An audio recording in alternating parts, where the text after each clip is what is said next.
Salut tout le monde, je m'appelle Kelly. Je suis sûre que vous serez très surpris de découvrir mon âge. Vous me donnez combien? Je parie que vous avez tort.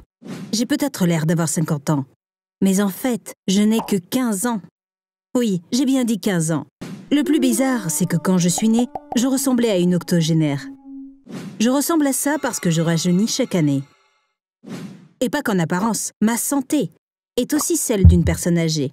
Tout comme mon physique, mes organes internes sont vieux aussi. Mais heureusement, ils rajeunissent aussi de jour en jour. Parce que je suis atteinte d'une maladie génétique très rare. On m'a dit qu'une personne sur 20 millions en est atteinte.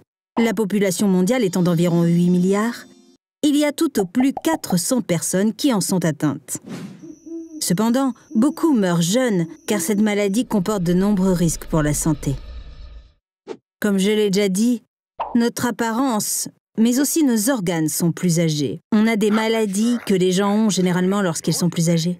C'est pour ça que, selon les scientifiques, c'est un miracle que j'ai pu atteindre l'âge de 15 ans.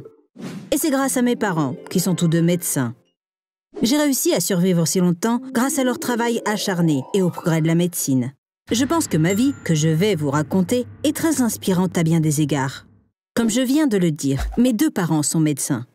Ils ont commencé à se fréquenter à l'université, mais comme les études de médecine sont longues, ils n'étaient pas pressés de se marier.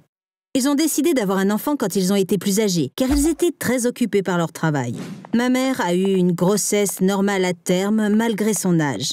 Elle n'a rencontré aucun problème. Enfin, jusqu'à ma naissance. Tout le monde a été choqué en me voyant, parce que je ressemblais à une octogénaire. Ma peau était toute ridée. J'avais quelques cheveux blancs sur la tête et deux dents qui étaient carriées. Comme ma voix était très grave, on aurait dit une personne âgée qui pleurait.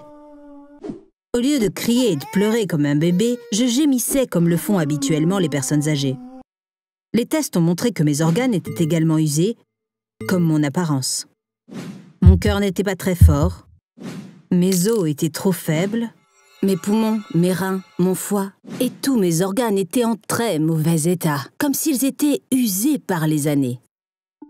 Comme c'est une maladie très rare, ils n'ont pas pu en trouver la cause au début. Après des recherches intensives, mes parents ont appris qu'il s'agissait d'une maladie génétique et qu'il n'existait aucun traitement. Ils ont quand même eu de longues conversations avec des experts en la matière. À la suite de ces conversations, ils ont compris que le seul remède à ce problème était le temps. Selon les médecins, il y avait une forte probabilité que je développe un diabète, de l'hypertension ou un cancer, des maladies courantes chez les personnes âgées. Mais si je restais en vie, je passerais par un processus de vieillissement inversé. Que signifie vieillissement inversé? Normalement, les gens vieillissent un peu plus chaque jour.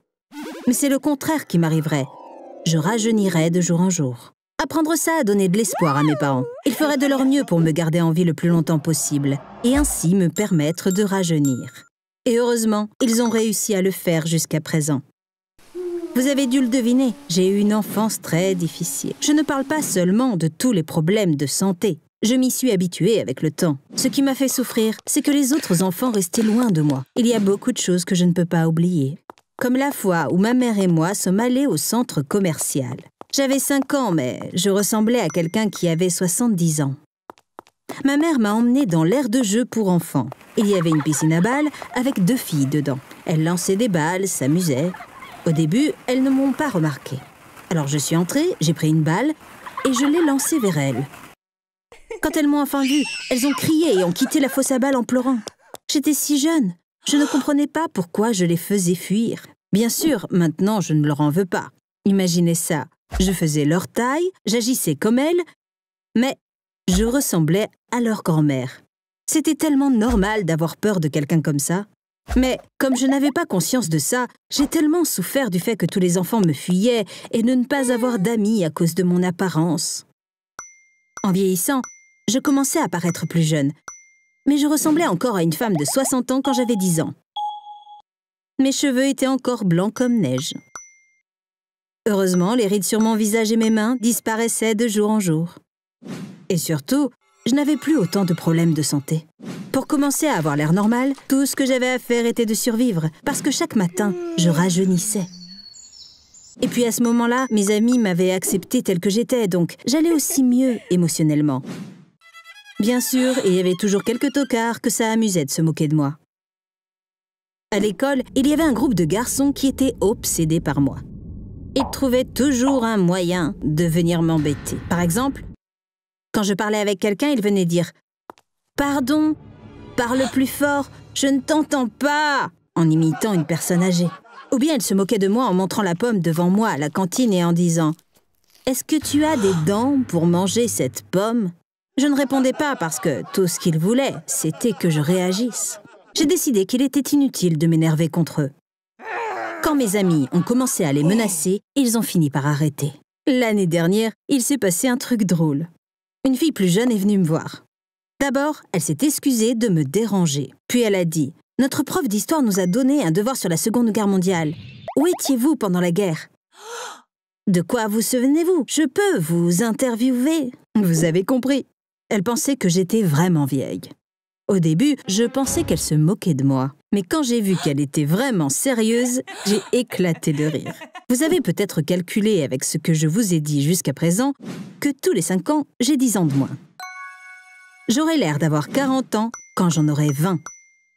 À 25 ans, j'aurai l'air d'en avoir 30. Et à 30 ans, j'aurai l'air d'une jeune fille de 20 ans. Jusque-là, ça a l'air bien. J'ai hâte que ces jours-là arrivent.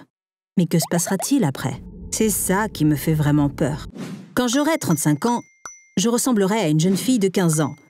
À 40 ans, j'aurai l'air d'en avoir 10. Et à 45, je ressemblerai à une enfant de 5 ans. Tout sera inversé. Mes pères commenceront à me fuir parce que je ressemblerai à leurs enfants. Bien sûr, même si physiquement je ressemblerai à une enfant, mentalement, je serai toujours une adulte. Peut-être que grâce à ça, ils continueront à me traiter normalement, comme une personne de 40 ans. Il semble que j'aurai des problèmes très intéressants dans ma vie en vieillissant. Par exemple, je veux faire médecine et devenir médecin comme mes parents. Pensez-y, vous prenez rendez-vous à l'hôpital. En entrant dans la chambre, vous voyez un enfant de 8 ans portant une blouse blanche. Quand je dirai au patient « Bonjour, parlez-moi de ce qui vous tracasse », je ne pense pas qu'ils me parleront comme si tout était normal. Maintenant que j'y pense, je suppose qu'être médecin n'est pas le meilleur choix de carrière pour moi. Un autre problème futur est lié au fait d'avoir des enfants. Imaginez juste un instant être mon enfant. Votre mère ressemble à une petite fille, bien qu'elle parle et agisse comme une adulte. Comment le vivriez-vous? Je ne peux même pas l'imaginer. Pensez-vous que mon enfant me prendra au sérieux quand je lui dirai « Fais tes devoirs, finis ton assiette » ou « Assez de jeux vidéo pour aujourd'hui ». Comment va-t-il gérer le fait que je rajeunisse en vieillissant? Aimera-t-il avoir une mère qui semble avoir le même âge que lui ou est-ce que ça le dérangera? Et la vraie question est, que se passera-t-il quand j'aurai 50 ans? D'après les calculs, je ressemblerai à un bébé à cet âge-là. En réalité, on ne sait pas si c'est ce qui va se passer. Car personne dans ma situation n'a jamais vécu aussi longtemps. Mais comme je suis en bonne santé, il y a de fortes chances que je vive jusqu'à 50 ans. Je me demande ce qui se passera. Ça m'intrigue. Par exemple, vais-je perdre ma capacité à marcher parce que j'aurai les caractéristiques physiques d'un bébé? Et aussi, puisque les bébés ne parlent pas, devrais-je réapprendre à parler? Il y a des centaines de questions dont personne ne connaît encore les réponses. Je ne peux y répondre qu'en restant en vie. D'ailleurs, il y a un film qui parle de ma maladie. Il est un peu vieux, donc vous ne l'avez peut-être pas vu. C'est l'étrange histoire de Benjamin Button. Brad Pitt joue le personnage principal. Le protagoniste du film est né avec le corps d'une personne âgée et rajeunit avec le temps, tout comme moi. C'est un film merveilleux, je vous le recommande. Il pourrait vous aider à mieux comprendre les personnes comme moi. Mais je n'ai pas aimé la fin parce qu'une fois qu'il commence à ressembler à un enfant, son âge mental redevient celui d'un enfant aussi. Il oublie tout ce qu'il a vécu, tout ce qu'il a appris. Il oublie même comment écrire. Il commence à se comporter comme un enfant. Ses amis finissent par le traiter comme un enfant. Mais je pense qu'ils l'ont écrit ainsi simplement pour que le scénario ait un sens. Je ne pense pas que ma capacité mentale descendra au niveau d'un enfant. Sinon, j'aurais commencé à parler dès le jour de ma naissance. Je pense que j'aurais l'air d'avoir 5 ans, mais mentalement, j'aurais 45 ou 50 ans. Bien sûr, c'est mon hypothèse. Que pensez-vous qu'il m'arrivera? Dites-le moi dans les commentaires. Merci de m'avoir écouté. Vous pouvez vous abonner à cette chaîne dès maintenant, si vous souhaitez être averti lorsque de nouvelles vidéos sont postées.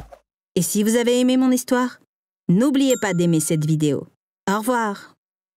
Salut tout le monde, je m'appelle Amélie, j'ai 13 ans. Ma vie est plutôt étonnante. Un sans-abri m'a adoptée. J'ai hâte du jour où je pourrai l'appeler papa. Comment cela est-ce possible? Après avoir entendu mon histoire, vous la trouverez sûrement incroyable aussi. Je n'ai jamais connu mon vrai père et ma mère est décédée quand j'avais 8 ans. Je ne vais rien dire d'autre sur mes vrais parents parce que parler d'eux me rend vraiment triste. Donc oui, je suis devenue orpheline quand j'étais petite. Je n'avais pas de proches qui pouvaient me prendre en charge, alors on m'a envoyée vivre dans un orphelinat. On ne les considère pas comme des endroits agréables, mais les autres enfants et moi-même étions plutôt heureux. Imaginez un groupe d'enfants vivant ensemble. On jouait tout le temps. Il y avait une école, alors on étudiait aussi ensemble. Peut-être qu'on s'entendait tous parce que nous étions tous là pour la même raison. La plupart des gens qui y travaillaient et qui s'occupaient de nous étaient gentils. Ça allait bien, mais la plupart des enfants voulaient quand même être adoptés. Nous en rêvions. Imaginez un peu ça. Une famille vient, rencontre certains des enfants et puis en choisit un qui ira vivre avec eux. Seuls 4 ou 5 enfants avaient cette chance chaque mois. Nous étions tous jaloux de ceux qui étaient adoptés. Vous savez quelle était la principale raison de notre jalousie? Parce qu'ils pouvaient appeler 2 personnes papa et maman. Il faut avoir vécu dans un orphelinat pour comprendre combien ces mots nous manquent. Je suis devenue l'une des enfants que l'on enviait à 12 ans. Je n'ai pas été adoptée par une famille, mais par une femme seule. Elle était juge à la retraite. Je n'ai pas pu dormir pendant 1 semaine quand je l'ai appris. Je rêvais du moment où je l'appellerais maman pour la première fois. Les parents venaient chercher leurs enfants le dimanche. J'ai dit au revoir à mes amis et à tout le monde après le petit déjeuner. Ma nouvelle maman est venue 1 heure plus tard. Alors que nous partions, j'ai pensé que c'était le plus beau jour de ma vie. Mais ça n'a pas duré longtemps. Elle s'appelait Henriette. Arrivée à la maison, elle m'a dit « Tu m'appelleras Madame Henriette. Je me couche tard et je me réveille tard. Je veux que mon petit déjeuner soit prêt quand je me lève. » J'ai vite compris qu'elle ne voulait pas un enfant, mais une servante qu'elle pourrait former dès son plus jeune âge. Elle ne m'a pas inscrite dans une école, ce qui est contraire aux exigences de l'adoption. Je n'étais pas autorisée à quitter la maison, donc je ne pouvais pas la dénoncer. Je jure que je n'exagère pas. Elle était comme la belle-mère dans Cendrillon. Je passais mes journées à travailler pour elle sans arrêt. Elle n'était jamais satisfaite de ce que je faisais. Elle me criait dessus dès qu'elle pouvait. L'orphelinat m'a vraiment manqué. La nuit, je pleurais sous mes couvertures. Après 7-8 mois, je me suis résignée à ma nouvelle vie. Je savais que je n'avais pas ma place dans cette maison. Mais j'étais trop jeune pour penser à m'enfuir. Madame Henriette gardait toujours la porte d'entrée fermée à clé pour que je ne sorte jamais de la maison, même pas pour sortir les poubelles. Un jour, j'ai vu que Madame Henriette était vraiment triste. Ses yeux étaient gonflés d'avoir pleuré. Pour la première fois, elle m'a parlé comme si j'étais une personne normale. Elle m'a dit « Assieds-toi ». C'était l'anniversaire de la mort de son mari. Elle m'a tout raconté sur lui, juste parce qu'elle voulait le partager. J'ai été surprise qu'une femme aussi méchante puisse aimer quelqu'un à ce point. Elle parlait, pleurait et buvait tout ce temps. Elle a fini par être saoule. Je ne comprenais plus ce qu'elle disait, mais je devais quand même faire semblant de l'écouter. Finalement, elle s'est endormie. J'allais retourner dans ma chambre quand j'ai remarqué une clé. Elle était posée sur la table basse. Tout s'est passé si vite. Je l'ai prise. Lorsque j'ai réalisé que c'était la clé de la porte d'entrée, j'ai déverrouillé la porte et je suis sortie sans hésitation. Je suis sortie et j'ai commencé à marcher. Je ne me suis pas arrêtée avant que le soleil se lève. J'étais très fatiguée. Je suis tombée sur un banc. Sans même réfléchir, je me suis couchée, comme si je venais d'arriver dans mon propre lit. Je me suis réveillée avec une femme devant moi. Ses vêtements étaient vieux et sales. Elle avait déjà enlevé une de mes chaussures et essayait de prendre l'autre. J'ai essayé de retirer mon pied, mais elle tenait fermement ma chaussure. À ce moment-là, quelqu'un a crié « Angèle, laisse-la tranquille !» J'ai regardé pour voir qui c'était. C'était un homme vêtu de haillons. Les deux étaient manifestement des sans-abri. Marchant vers nous, il a dit « Qu'est-ce qu'elle va porter si tu les lui prends ? Regarde, elle dort dans la rue, comme nous. » Alors la femme nommée Angèle m'a laissé partir contre son gré.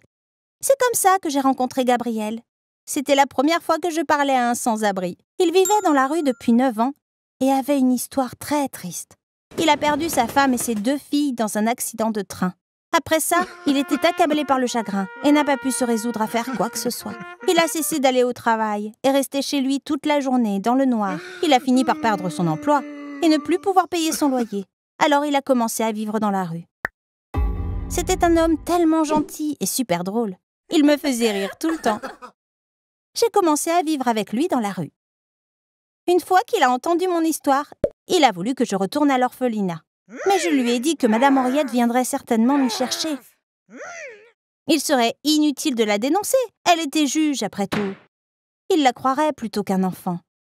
Alors il m'a dit « D'accord, alors tu peux rester avec moi pour le moment. On cherchera un meilleur endroit pour toi plus tard. » J'ai dit « D'accord » en hochant la tête. Mais je ne voulais pas du tout le quitter, parce que c'était la première fois que je me sentais en sécurité et détendue avec un adulte. Gabriel m'a appris la principale règle de la vie dans la rue. Si tu es sans-abri, tu dois ressembler à un sans-abri. Après tout, nous vivons de la charité des autres. Je pourrais aller dans des toilettes et me laver le visage. Mais qui donnerait de l'argent à une fille propre et bien habillée? Il avait raison. J'ai donc fait ce qu'il a dit. J'ai fait en sorte d'avoir l'air aussi sale que possible. En une leçon, j'avais le parfait look de SDF. On devait mendier dans la rue avant chaque repas.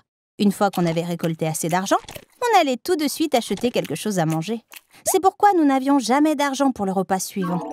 Un jour, après avoir eu assez pour le petit déjeuner, on est allé dans une boulangerie. Les commerçants essayaient généralement de se débarrasser de nous au plus vite, pour qu'on ne dérange pas les autres clients. Mais la dame de la boulangerie était très gentille. Elle a souri et a dit « Bonjour, c'est ton jour de chance car tout est gratuit pour les filles de ton âge aujourd'hui. » Gabriel a dit « Merci, mais aujourd'hui on a de l'argent.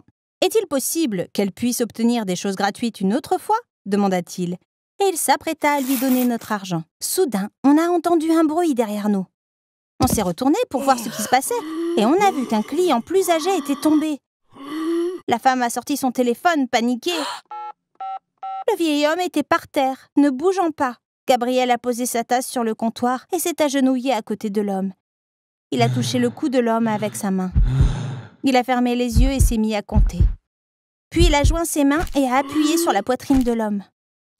À ce moment, la boulangère a dit « Ne le touchez pas, j'ai appelé une ambulance. C'est à un médecin de le faire. » Gabriel lui a dit « Je suis médecin. Son pouls est d'environ 20. On ne peut pas attendre l'ambulance. On doit agir maintenant. » Et il a continué à appuyer ses mains sur la poitrine de l'homme. Ce vieil homme a eu beaucoup de chance que Gabriel soit là. Il ne m'avait jamais dit en quoi consistait son travail, alors j'ai été surprise d'apprendre qu'il était médecin. En fait, il était neurochirurgien, mais bien sûr, il savait quoi faire quand quelqu'un faisait une crise cardiaque. Plus tard, il m'en a plus dit sur son ancienne vie. Un jour, il a dû aller dans une autre ville pour une opération. Mais son anniversaire était le lendemain. Sa femme et ses enfants ont donc décidé de le surprendre en prenant le train pour venir le voir. Et vous connaissez la suite. La boulangère a refusé de nous laisser payer.